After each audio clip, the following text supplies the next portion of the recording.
Hi folks, this is Karen Tax with the I Am Learning community, here to talk with you about working with dinosaurs in this month's video blog. And I picked this topic because it's a theme that I'm seeing across all my clients, whether they're in the corporate world or whether they're entrepreneurs.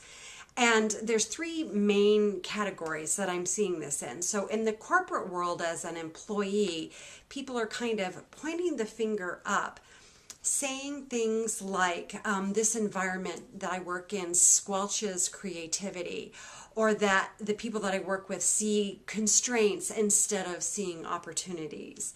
And people that I work with are making rules, narrow rules and standards that don't look at the unique gifts and feelings of me and my fellow employees or managers. So that's kind of pointed the finger up at the dinosaurs that are creating a culture, a stifling culture. I'm also hearing from executives that are pointing the finger down, saying things like, my employees are afraid to try new things. They're compliant. They're not thinking about the bigger picture and what is needed in anticipation of things to come. They're uncertain, tentative, and slow. They won't just do it. They're saying things pointing down like, I work with turtles. And then I have entrepreneurs that are pointing the finger at themselves, saying, I'm driving myself crazy with issues of deservability, boundaries, being pleasing and perfectionistic, afraid to take a stand and really stand out in the marketplace. And what I'm hearing is sort of people saying that they're hearing the same old stories, either with others or with themselves, about why things can't happen, why things are not changing or getting better. And what I see is that people are looking at what is, what's happening, and they don't know what to do about it, and they're frustrated. So they either do one of three things. They either accept what is, it is what it is, or they struggle and fight with what is, or they avoid it and run away and say, I can't deal with what is. And in all three of these cases, they're either blaming others or beating themselves up about the situation, pointing a finger, but not feeling like anything can be done about what is.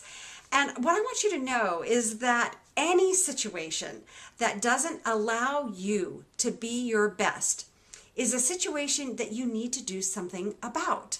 So it is what it is, and then you do nothing if it's really not good is not a healthy thing to do. So the trick is to see from these kinds of situations what it is that you really want from what you don't like or what you're frustrated about, or to see opportunities, or to see a path forward that's better than what you're experiencing. And none of that is possible if you're simply accepting what is from a place of feeling powerless to create change. So the key then is to shift from feeling powerless to powerful, which is problematic when you don't want to be powerful in ways that harm or use or abuse others, which is often the way that power is used in business and society these days. So you've got to understand then the difference between scarcity-based power and abundance-based power, which scarcity-based power eventually ends up causing harm or is destructive or downgrades people. It beats people down.